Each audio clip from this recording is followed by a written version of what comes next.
Good morning, Rabbi Sai. Leilu Nishmas Mordechai. Start with a few. Voch. Oh yeah. Okay, let's do that again. Take two. Good Voch, Rabbi Sai. No time. There is a tie. It's the new style. Very Shalom Aleichem, Eli Rebbe. My name is Avram Yusupov. I made a aliyah under a year ago, and I've yet been able to attend the live share. Unfortunately, I started at Megillah. However, Rebbe should know that I can't go a day without learning a daf on YouTube. Thank you for changing my life. Finishing Yevamos for me is wow. Thank you, thank you, thank you, and thank you to that astounding team of MDY, Yosef, Gary, and everyone else we have no idea about. Okay, and then he asked me a question if I could meet his Talmidim or the guys from New York. We'll have to discuss. Josh Layton. When will Rev Eli be in the 5 towns? Will there be an opportunity to meet? The answer is, I am giving a shiur in the 5 towns. However, it's like in my brother's basement or somewhere like that. I'm not allowed to give a shiur to the public. Those who are organizing the Siyam, which by the way, they sold over 1,000 tickets to. So now the venue that we have is probably too small for the amount of tickets that we sold. And there's still people that want to come, so we're gonna have to see what to do. I'll go upon them. They don't want me to give a shiur before the shiur in Deal, so therefore there won't be an open shiur to the public in the 5 towns. But there will be one in Baltimore that's far enough away, and so there will also be one in Lakewood, Motzi Shabbos, and one in Toronto. Spotted in Shari Chesed. It's geschmack to do the daf car. And because it's Erev Shabbos and people are in a rush, we're going to go short on the, did I say Motzei Shabbos? Erev Shabbos, whatever it is right now. Confuse myself. It might be Motzei Shabbos right now. The Koilo is sponsored, Leilu Nishmas Ben Moshe, by the Lock and Lebovic families, Lakewood New Jersey, because Torah is the best segula. Paras HaChodesh, Refuah Shilayma for Yוכbed, Aviyo Bas Shifra Chayo, Refuah Shilayma. And the MDY Family sponsored Leilu Nishmas Shimshon, Weiss, Shimshon, Ben Meshulam Do. Paras HaChodesh has zechus for our children to be kadosh, safe, healthy, and happy, and know that Hashem loves them. And Chabad Of MDY, in loving memory of the Rebbe upon his 28th yhortzeit, Nishmas, and the Murad Nakash Mendel Ben Rebbe Yitzchak, zechus kadosh levracha. Leilu Nishmas Avi Murray Moshie Ben Elio, zechus Rabbi Sai, here we go. We're holding by brand new Mishnah, brand new Sugya, Daf. It's not really brand new Sugya, but in case you just showed up today, brand new Sugya. Daf Kuf Tazayin Amud Beis. All the way in the bottom. Beis Shammai Oimrim Tinasei V'Tito Ksubasa. If a woman testifies on her own behalf that her husband died, we trust her. She could get married based on her own testimony, and because her husband is dead, she inherits the $45 million he left her. So it's a big chiddush, because, okay, it's one thing to marry somebody else. It's another thing to accept her testimony regarding monetary issues. Yes, we trust her that her husband died, and we had all the svaras in the world. Isha daiko mitzvah. She's not just going to get married if it's not real. She looks into it. Aguna, hikila, the whole thing. But we stop at a certain point. We allow an aguna not to go the rest of her life and not being able to get married. But it doesn't mean that she can just go ahead and use up all that money, go into her husband's estate. I have a question, Rabbi Sai. Why does it say Beis Shammai before Beis Hillel? You never see that in Shas. Beis Shammai, even the Mishnah before. Beis Hillel Oimrim Lishamanu. Beis Shammai. Why all of a sudden does it say Beis Shammai Oimrim? The answer is because in Mesechus Edius, Parak Aleph, literally the first parak of Mesechus Edius, the first few Mishnayos go through the different times where Beis Hillel took it back and said that Beis Shammai are right. And this is one of the 4 times. So therefore, Beis Shammai are brought down before Beis Hillel. I believe it's 4. Beisil Oimrim, 3 or 4. Beisil Oimrim, Tinose, Veloy Tidlok Subasa. Omrulem Beishamai. His Itartim Erva Chamuro, Veloy Natir Momin Akal. So say Beishamai, listen. You were Mater Aishas. She's, as far as we know, she has a chazaka, she's married to someone. And you're going to trust her and allow her to go get married? Forget about her. What about the man that's marrying her? He's marrying a Aishas Ish. But she's not Aishas Ish, based on her testimony. So you're going to go ahead and be mater something as not so chomer, something called Gneva. There's a guy comes to the Rav, and he tells the Rav, I need a kapara. So why do you need a kapara? Well, I didn't wash my machroinim, Wasser, water. My machroinim, Wasser, water. So he says, and why didn't you wash my machroinim? He says, because I didn't bench. So, benching is the rice, it's a problem. Why didn't you bench? He says, because I didn't wash. And why didn't you wash? Because it's Yom Kippur. So, I want to be mater something that's sort of insignificant compared to the big Averia that he did of Yom Kippur. I want to be mater Momen Akal.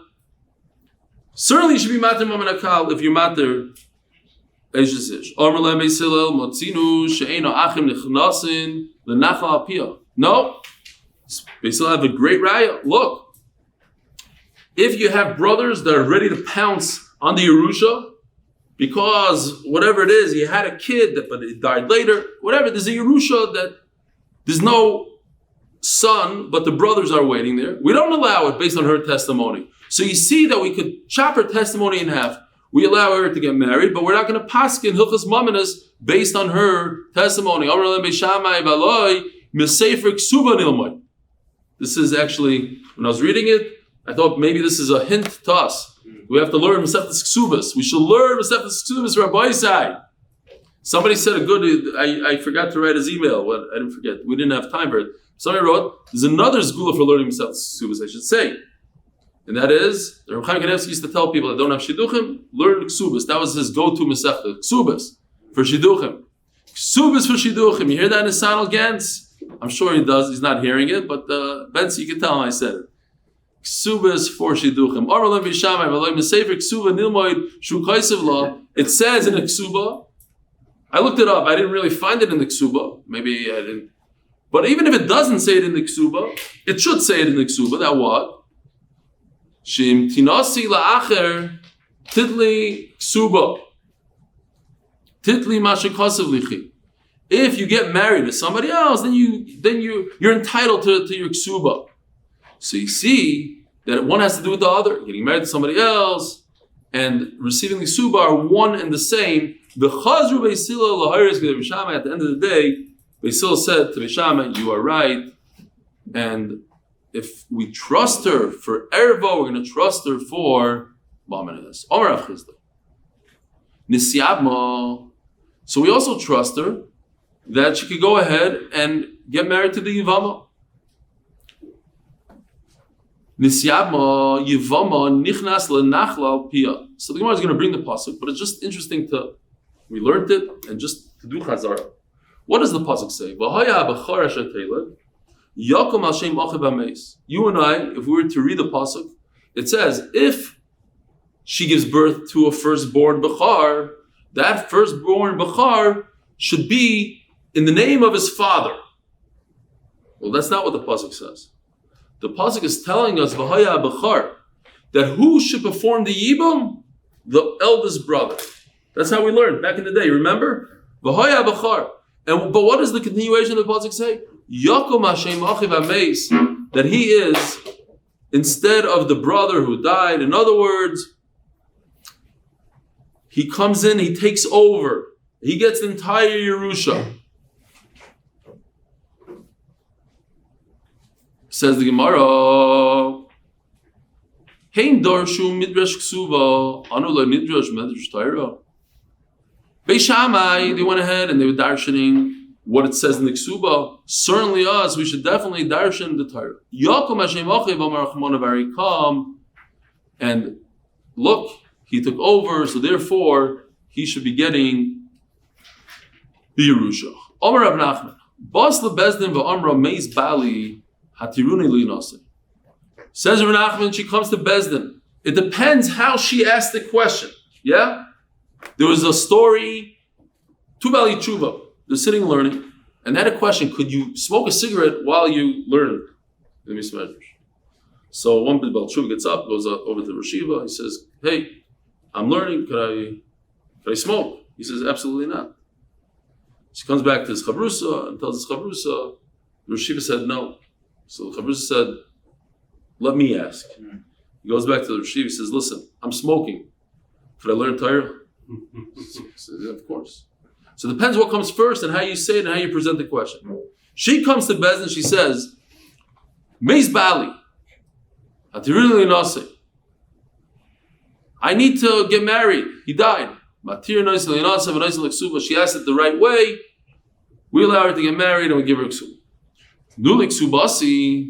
But if she comes in and you see what's on her mind, she's one-track minded, she's thinking about all the money. How many times do you hear here in America? It's like very, very common.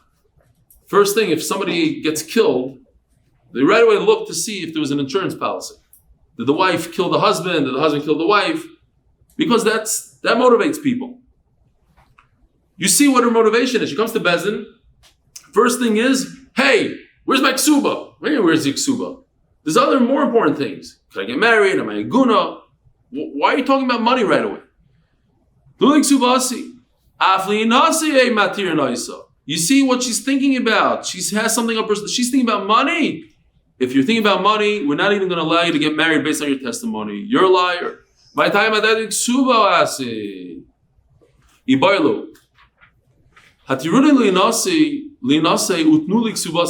if she says both of them together? I want to get married and I want my money. She couldn't control herself. Like instead of just saying, I want to get married, come back the next day, she had to stick in. Where's my insurance policy? On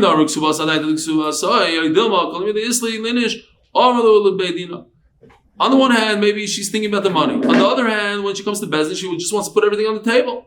And if you're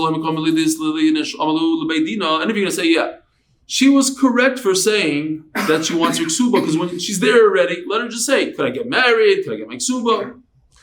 But the question is, nulik subasi, what if she started off with money first? And then only afterwards she said, but let me get married. Over here, since she's saying two things, now we see what her motivation is.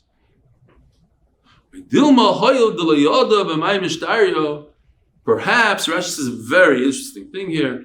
She would think that maybe it's the ksuba that allows her to get married. If she's getting ksuba, that triggers also the fact that she can get married. Why would you say something like that? Okay. I was thinking over here, stop, as a little bit of a chizuk, that maybe it also makes a difference. Maybe. Again, I'm not a Rav, I'm not passing, just something to think about. Maybe it makes a difference how we daven to HaKadosh Baruch Hu. If we daven, we say, Hashem, give me parnasa. Oh, and also, by the way, I wish my kid will turn out to be a gadol and a tzaddik. Well, what are you emphasizing? What's important to you when you daven? Is it the gashmius or the ruchnius? Maybe Hashem also looks at it, and you can learn from Gemara a lot of different things. You see here, it makes a difference what you say first. Perhaps when you say something first, that's your main intent. The rest is just, okay, I'm already talking to Hashem. Let me learn well. Let me have a good ruchnius dik a year. Depends. Maybe. Says the Mishnah, official Mishnah sponsored by, I forgot to say the first one. Leilu Nishmas Chil ben Rebbe Avrom Zechron Levrach. Hakol nemonim la'ida. Oh, you're going to love this Mishnah. Everybody in the world, even women, slaves, there's no eidos here, there's no halachas of eidos when it comes to testifying on behalf of a woman. Everybody's believed besides 5 women. These are 5 women that hate this woman very intensely, and therefore we can't trust them. They want to trip her up. What do they want to do? They want to create a situation where she gets married illegally based on their testimony, and then Shalom Aleichem, the husband shows up. And as we said already earlier in the Masechta, if a woman messes up based on the testimony of one aid, she gets punished how many times and how many different ways? Anybody remember? 16? 11, 16, something like that. Over 10. I'm thinking it's 16. 16. Because you said 6, it's probably 16. Yeah. So, one of the things, she's going to have to get divorced from her husband. Who is the number one culprit over here? Mother-in-law. Yeah. The Shviger. Besides the mother-in-law. And also the daughter of the mother-in-law also hates her guts. Why? Because she learned it from the mother-in-law. Over here, Rabbi Sai, I'm not going to go into any jokes. Over here, you stick in all the mother-in-law jokes and you go weiter. However, since I can't control myself, a guy came over to me and said, I named my daughter after my mother-in-law. And now she has tsaras in school. Wherever she goes, people hate her. People just make fun of her name. I said, what did you call her? I called her passive-aggressive psycho. All right, fine. Next. There's many more from where that came from. A guy sees 100 cars in front of his neighbor's house. He knocks on the door. What's going on? It's a terrible tragedy. My horse kicked my mother-in-law in the head, and she went bye-bye. He says, that's terrible to hear. So what, everybody's here to be Menachem Ava. What are they doing here? He said, no, they came to borrow the horse. Okay, yeah. Anyways, you insert here any mother-in-law joke you want, and you go weiter. By the way, seriously, with all jokes on the side, the Shulchan Aruch paskins that you have to respect your father-in-law. And most Mefarshim say that applies also to the mother-in-law as well.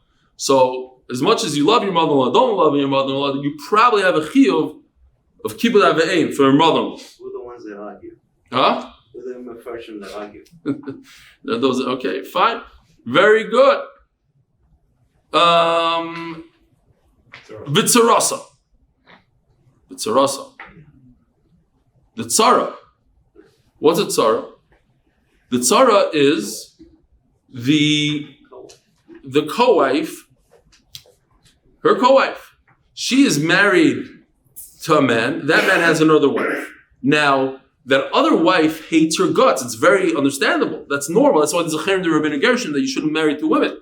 They're called tsaras. Tsaras means they're enemies. They're common enemies. They're fighting over the same husband. So obviously she's gonna try to trip again. What is she gonna do here? She's gonna lie and say that her own husband died. Meanwhile, she's hoping that her tzara is gonna go find another shidduch and get married. As soon as she finds another shidduch, then the original husband shows up from his business trip, and she has to get divorced from both.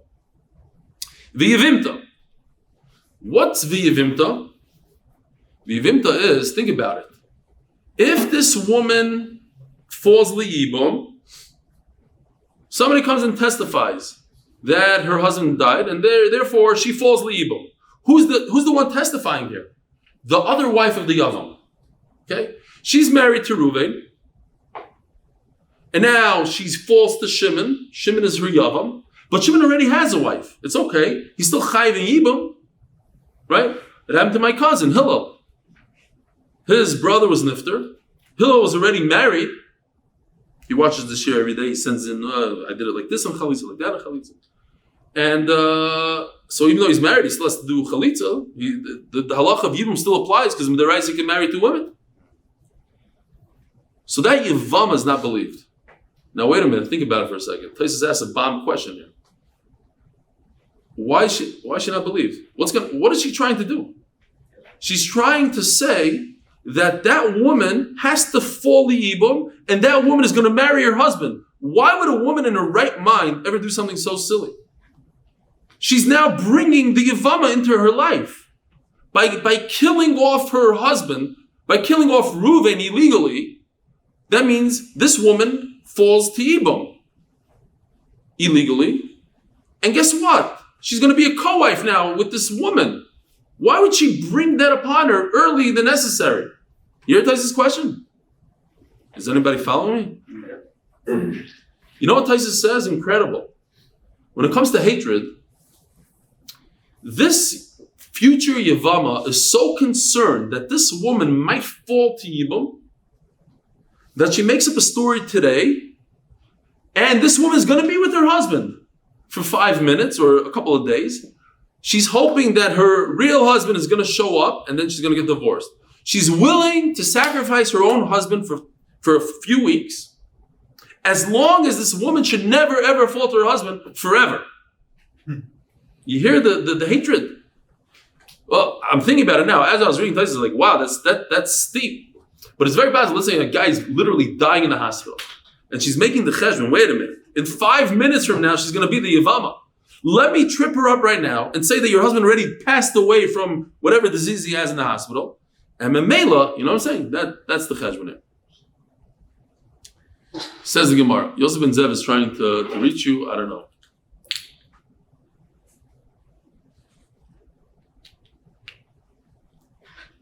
Somebody told me a good line today, mamish today.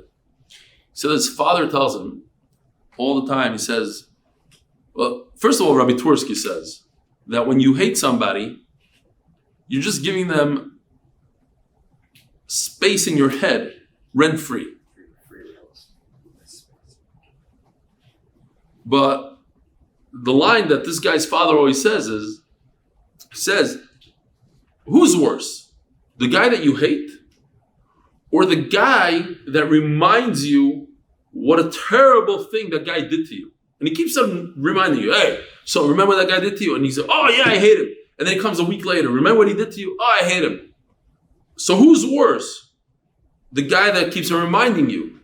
Says his father, guess what? You're that guy. You're reminding yourself how much you hate him, so you're worse than that guy that you hate. Anyway, fine. Says the Gemara, the Mishnah. We continue with the Mishnah. Ubas Baila, stepdaughter. Stepdaughter is also that we understand also. Anybody that knows about stepchildren, it's a very, very problematic thing to have a stepchild getting married for a second time and bringing children into marriage. Everybody knows stepdaughter. They always feel slighted. They always hate their stepmother. You know, there's a lot of different things, and Cinderella, the whole, stepdaughter. So she's gonna testify falsely. Ma bin ged lemisa. But why are these 5 women that hate the daughter-in-law? The mother-in-law hates the daughter-in-law. The daughter of the daughter. Why is she believed when it comes to a get? Why all of a sudden do we say, it's a good get? Says the Gemara, says the Mishnah Shaksav Mechiach, because you're not relying on the testimony of the woman, of the mother-in-law, you're relying on the get. You just want to know if it's b'fanei nechtam, whatever halachas. But it's the actual get that we rely on. Bas chomiyah mao. So I hope that Yosef will be able to change this, because here's the chart. Here in Chicago, we're able to see it on the screen. It's a simple case. It just looks like a lot of people here. But basically, you have a guy in the center, the top center, Naphtali. He had 2 wives. He had that Frumi on the right, and he has the 5-towner on the left. And he had children. From the Frum lady, he had Reuven. He also had a daughter, Rachel. Reuven went ahead and married the Bat Ayin woman.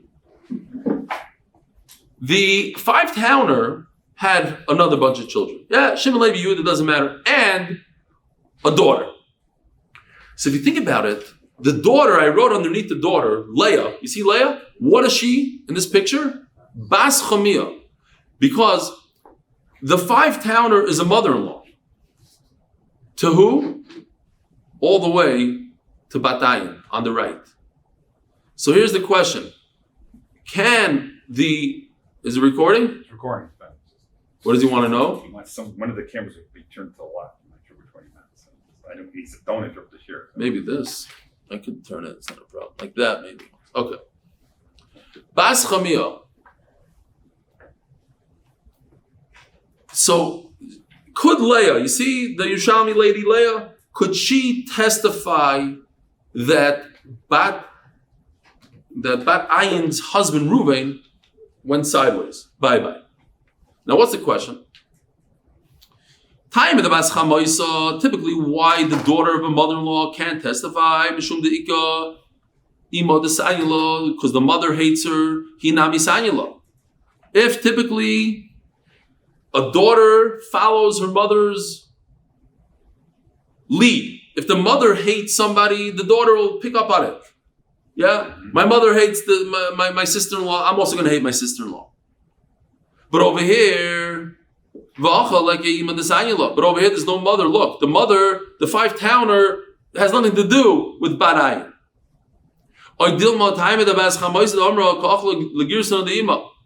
But over here, maybe there's something else. Over here, typically, the concern is maybe the concern by a mother-in-law, by a daughter of a mother-in-law. It's a monetary problem. Why does a daughter of a mother-in-law hate the sister-in-law? Because she's concerned that she's going to eat up her Yerusha.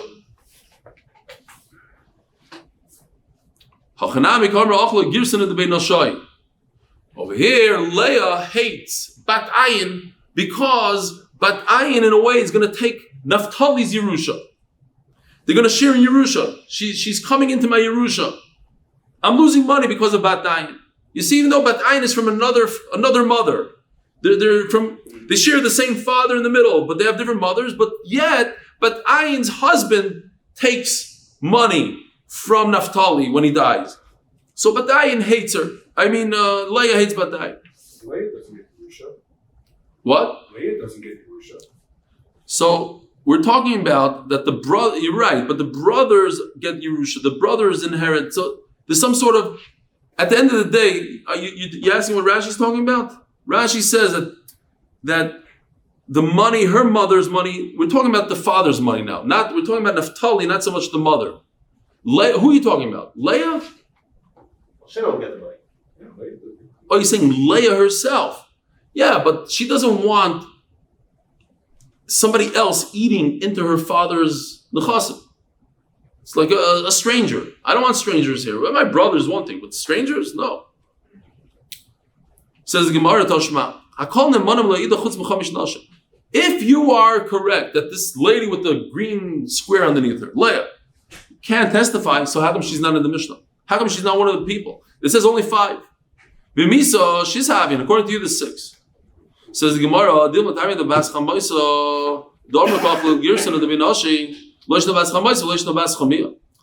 maybe one of the 5 is a daughter of a mother-in-law.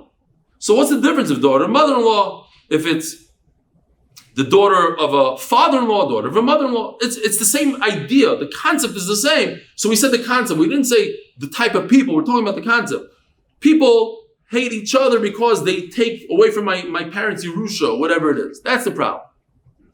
Says the Gemara, but wait a minute. Okay, fine. But not what do we do about a Bryce that says 7? That also contradicts our Mishnah. We said 5 and then 7. So the Gemara, Rebbe Yehudi. It's not Rebbe Yehuda Moisef Af Eshes Av, a stepmother. What's the reverse of a stepmother? A stepdaughter. You see, we're talking about a stepdaughter, but Rebbe Yehuda adds a stepmother. Vakala. So, a kala is a daughter-in-law. What's the reverse of a daughter-in-law? A mother-in-law. We already spoke about a mother-in-law. We're looking at it from the other angle, a daughter-in-law. He adds these 2. Says Gemara, Eshes Av Harei B'chlal Bas Habal Kala Harei Chamaisa. It's one and the same. It's the reverse. You're going from top to bottom or bottom to top. Says Gemara, Rebbe Yehuda Bishlam Chamaisa Sangel Kala. It's not true. If a daughter-in-law hates if a mother-in-law hates a daughter-in-law, it doesn't necessarily mean that a daughter-in-law hates the mother-in-law. So maybe she could testify. Maybe a daughter-in-law could testify about the mother-in-law losing her husband. Why? A mother-in-law hates a daughter-in-law.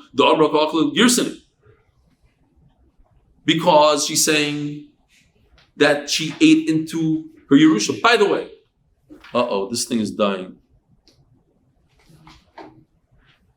Fine. There's a famous, it's actually an old joke, it's an American joke, but Rabbi Galinsky says, Kisamecha yitzircha beganeden mikedem. So he said, showing a picture now. What? Showing a picture. Because his battery is dying, that's why. If somebody else has another phone, maybe you want to switch it out for another phone. Rabbi Galinsky said as a b'derech melitza, I guess, that why do we say it should be like Adam Rishon? Because Adam and Chava are the only people in the world that didn't have a father-in-law and a mother-in-law. However, I just want to share with the Olam. You want to plug in here? Okay. That's a good idea. Okay.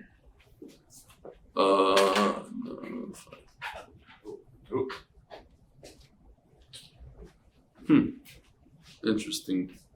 You just plug something else and now it wants to share from your phone. That's funny. It's trying to read the other thing.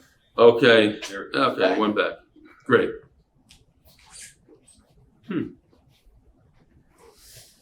I just want to share with the Olam. When I married off my daughter, I think it's like 4 years ago, and I have to thank the Olam Barabim here.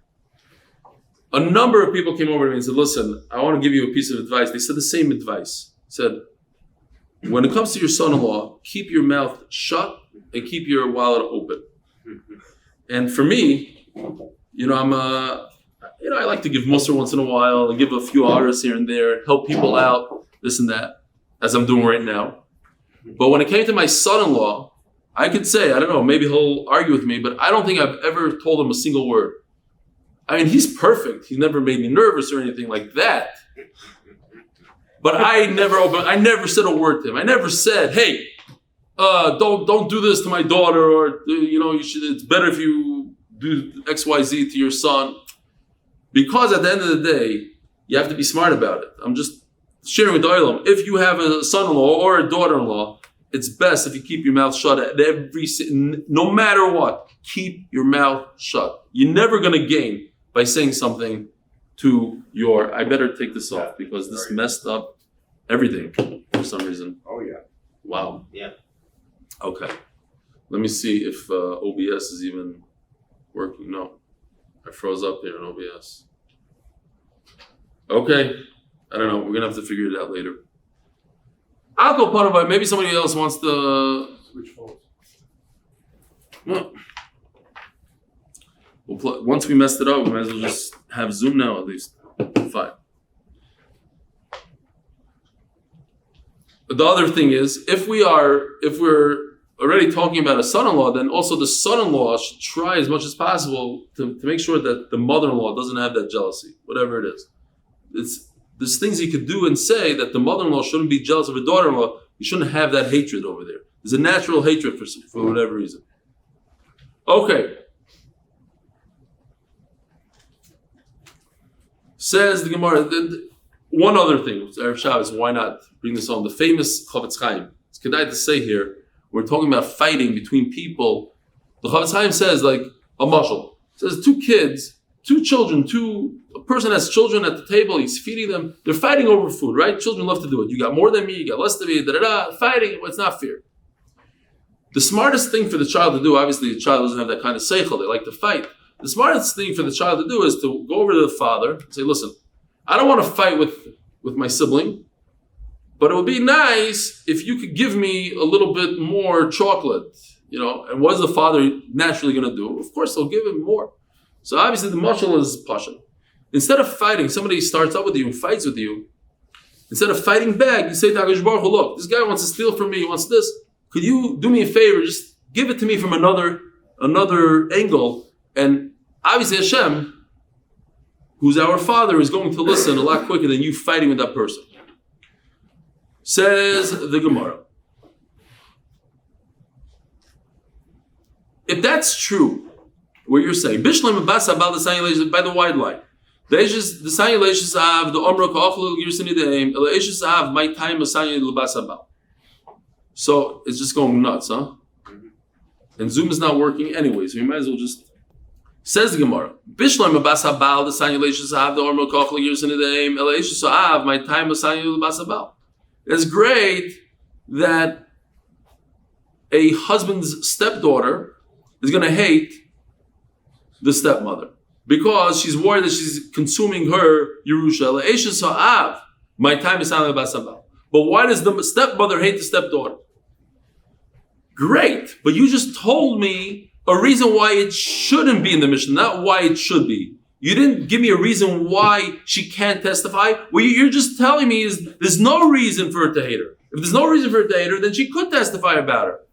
Ella, so why does the daughter-in-law hate her mother-in-law? The Megala B'nah called off this. The Gemara is very interesting.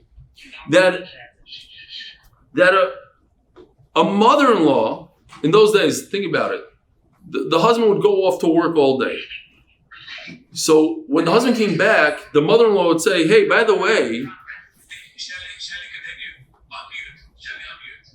the mother-in-law tells the son, you know what your wife did? So therefore she hates her. She does hate her. She has a reason. A daughter-in-law hates the mother-in-law because the mother-in-law spills the beans of how terrible the daughter-in-law is."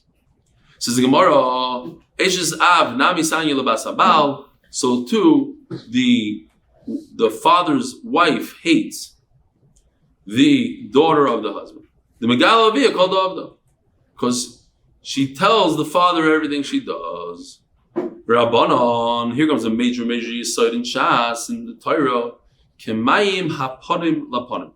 In those days, I guess mirrors weren't very shchiach. If you looked in the water and you saw your reflection, whatever that reflection is, that's how you're going to treat the person that's looking at you in the water. In other words, when you feel that somebody hates you, you hate them, it's kemayim haponim laponim. You look at a person, you tell right away, does that person like me? Friend or foe? There's some people that have it naturally, like Rav Shlomo Karlebach or Rabbi Kalish from Waterbury. A Bacher comes to his yeshiva, immediately feels that he loves him. I don't know how he does it, but he has this. That's why he's so much liach, because Bacher feel that they're able to feel it. He's not putting on a show. They're able to feel that he loves them. When a mother-in-law hates her daughter-in-law, then the daughter-in-law is going to hate the mother-in-law. It's one across from the other. Now, says the Gemara, Rabbi Yehuda, says Rabbi Yehuda, that pasuk is a pasuk referring to Torah. Two pshatim in Rashi. Rashi says amazing. If a person loves the Torah, where the person goes ahead and repeats and chazers over, and he really loves the Torah, like some Sefer says, I don't forget anything in Torah because it's like I treat the Torah like the day I got married. Nobody forgot their wedding, so Mela, you don't forget the Torah. I mean, interesting, because if I got married every day 45 times, then I'd probably forget my wedding also. Okay, but Torah, every piece of Torah was like that one time that he got married. Another pshat is, and a few people wrote me emails pointing to this Gemara, including Shabsi Cohen and Rafal, and different people wrote me emails that, you should put a picture, one of them said, say this Rashi, and bring a picture with you. Now what? It says in Rashi that it's a Rebbe who gives over Torah with a geschmack and makes it fun. So bring a picture and say, like that famous Maggid Shir of Daf Yomi, and put in your competition. But no, I'm not going to promote competition. Right? Maskim. Even though you go to the competition. It's fine. Well, we're trying to grab you. Says the Gemara. I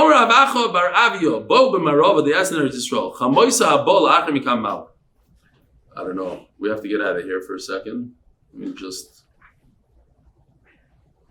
Maybe that's the photo of the competition. Here we go.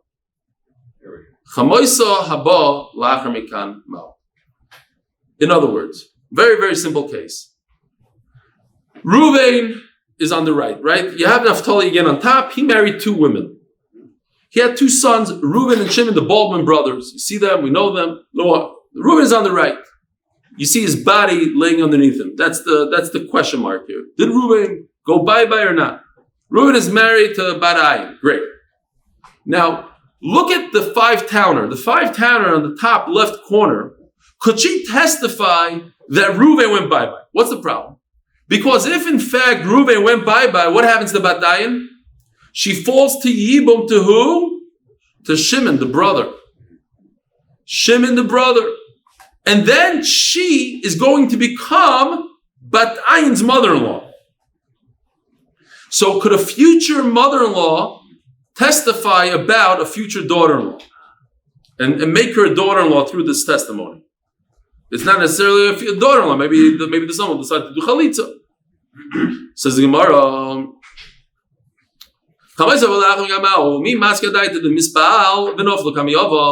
Does she anticipate this, that she's going to be her mother-in-law? Visayin-law, and today I already hate her because she's going to be my daughter-in-law in the future, so I should start hating her right now. Let's practice. Or no? Says the Gemara, sponsored by Moshie Horn in honor of Rabbi Tzvi Medetsky, the only Rebbe that was actually good at basketball. Sponsored by Nasano, Latzlucha, Ruchni, and Gashmi from Murad Nakash for introducing me to MDY. Toshma. Omra Meis Bali. Interesting. If a woman says, my husband died, so what is she in fact saying? There's something else she's saying. She's saying, my husband died, therefore she's not my mother-in-law anymore. Two things go bye-bye. Her husband, and at the same time, her mother-in-law is no longer a mother-in-law.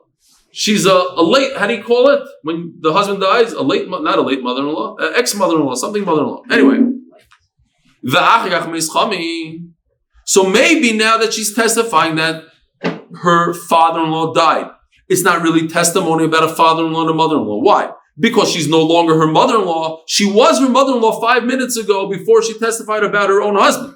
But once her husband is dead, her husband's mother is not a mother-in-law anymore. She's not related anymore. Says the Gemara, the halacha is tinaseh v'titla ksuba. She could get married based on her own testimony because her husband died. You believe a woman that her husband died. The chamais asur, you can't trust her about her mother-in-law. As the Gemara, why can't you trust her about the mother-in-law? Because nobody died here, not the husband and not the father-in-law. So why did she testify?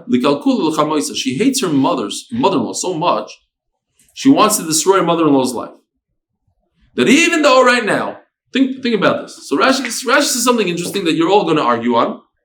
You're going to be mechaber to the Gemara's answer. But Rashi says, where's her husband right now? Her husband is in South Africa. She's testifying, my husband in South Africa died. And also my father-in-law. They went on a safari, they both died. Lions ate them.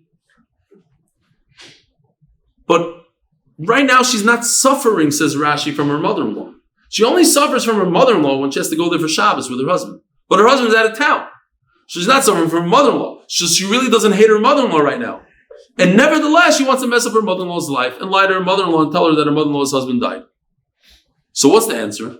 The answer is once you hate your mother-in-law, you always hate your mother-in-law. Who cares that her husband is here or not here? That's what the Gemara says.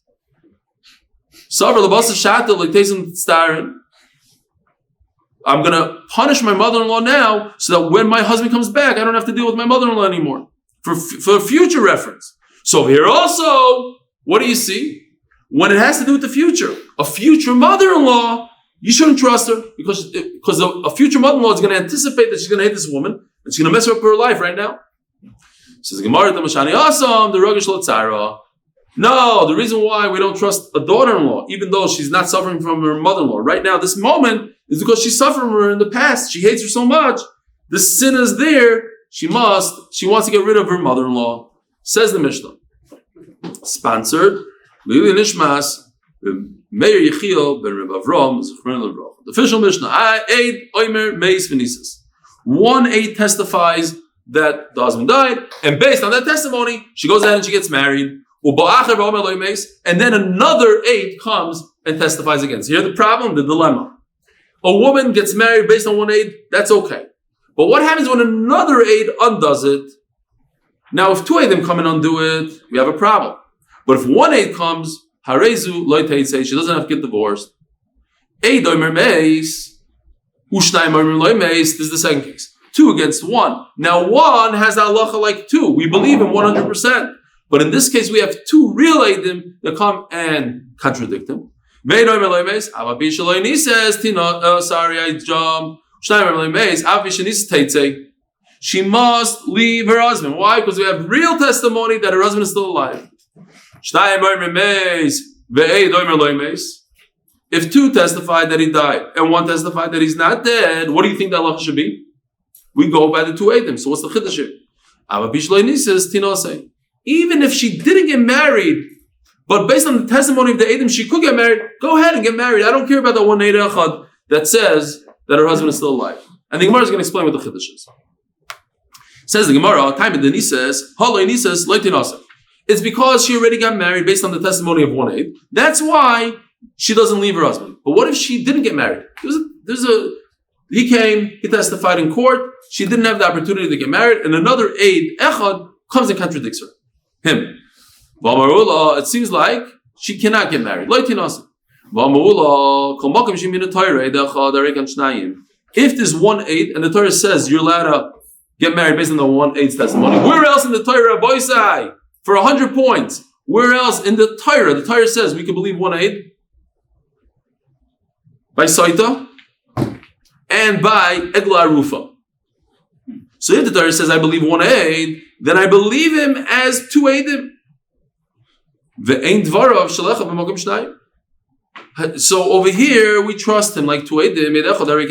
We trust him as two. So how could one other Eid come and undo the two? You see, when it comes to believing, he's two. When it comes to contradicting him, he's only one. One against two wins. Why is he two? Because the Torah said one is believed like two. So we can't believe the other guy. So what difference does it make if she got married or didn't get married? Even before she got married, we should trust the one Eid that her husband is dead. Says Gemara, you're right. Only if there was only permission to get married. She doesn't mean that she actually got married. She has the rishus to get married, and then one contradicted it. So we shouldn't believe the other Eid. Rashi points out that the first Eid went to Bezdin and we trusted him 100% and we took his testimony. It is only afterwards that another Eid came along and said, but if there were still both of them in Bezdin, one against one, says Rashi, according to Rashi, we don't trust the Eid that says that the husband died. Eid Oimer makes. The Mishnah says, we're only trying to get to the Mishnah here, so don't worry about it. A few minutes. One Eid says he died. Come two and say he's not dead. Who do you trust? We trust the two. Pshita, of course we're going to trust two against one. Says what's going on here? We're talking about women. Where typically we don't believe women when it comes to testimony. Over here we do. The Sire of Nechemia Omer. Listen to this, Rabbi Tzvi. If you have 70 people that say that this and this is what happened, and on the flip side you have two people that say, no, the opposite, this is what happened. Who do you believe? And the 70 people women. No, all men. 70 men, 2 men. Who do you believe? It's like 2 and 2, he says. 100%. 70 is like 2. 2 is like 70. It doesn't matter how many you have. But over here, when the Torah says something special, or it's the Rabbah, and we say we trust women, now it goes by the Rav. 70 women is more than 2 women or 1 woman. Over here, we're going to go by the Rav. We don't say Trei Kimeya. It's a new halacha of Eidos Isha, of a apostle Eidos, what typically is possible. Over here, it's we accept it, but the halachas are different. Now what? Rav Nechemia says, Shemina Torah. Eid Echad halach acher roiv deyos. You should trust the majority.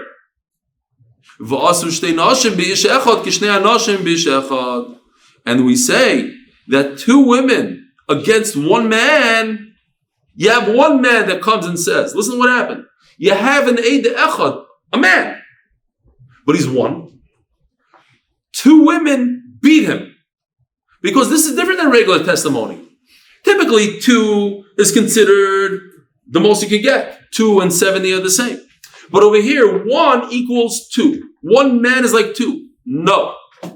We're going to go with the majority. 2 women have more power, we believe, 2 women over 1 man. Because this is a funny type of Eidos. And this interesting type of Eidos, it goes by the majority. We have 2 women, they're the majority. We trust them more than 1 man.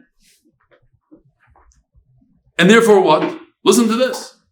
If she got married based on the testimony of a single aid of a man, then come two women and contradict her, what's the halacha going to be?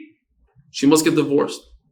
We believe the two women, and she has to get divorced. Just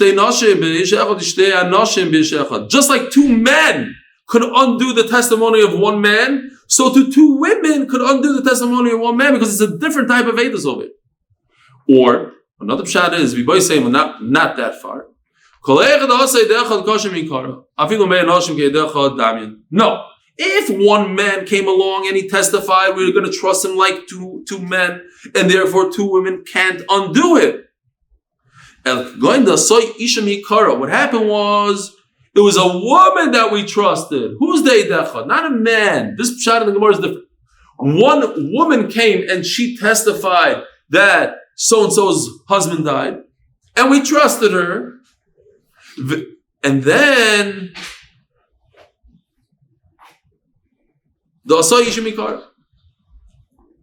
And then came the women, and the two came and said that she's wrong. When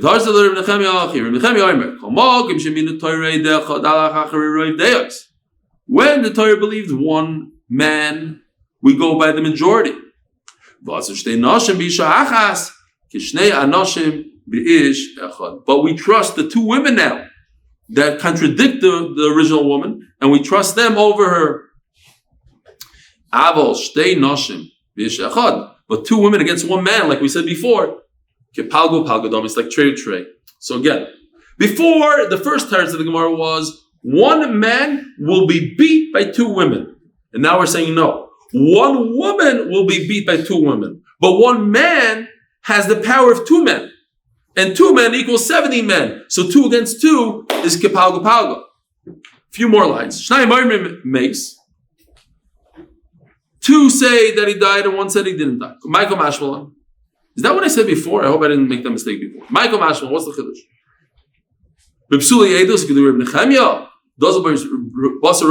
Are you telling me that Shnayim means 2 women? And then 1 came and said not like that? But that we already said a chiddush. Rebbe Nechemia already said the pshat in the first part of the Mishnah. That you go by the majority, then there's no chiddush. That's the same thing. Mal the same says the Gemara is. There is a chiddush here. Mal the same is the chumrah. If I want to answer the woman, again, one man or woman, depends how we said the pshat in the Gemara. 1 aid comes and says the husband died. And therefore what? She could get married. Come 2 men, 2 other aidim. 2 men, 2 women. They come and say, he's alive and well. So what I want to do, I want to say she cannot get married. What is that called? A chumrah. I'm saying you can't get married. I'm machmer on you. Over here I wanted the opposite. In the other case I wanted the opposite. I want to trust the 2 women, the 2 aidim, to say that she could get married. Oh, in that case I would say that perhaps we're not going to trust them. Perhaps, yes, 2 is stronger than 1, but not where we allow her to get married to somebody else. Kamash Malon, even in a case where it's a kula where you're allowed to get married to somebody else. Rabbi Tzvi, have a wonderful week. Agud Voch, Agud Shabbos, wherever you are, wherever you're listening. Shkoyach for coming out. Have a great day.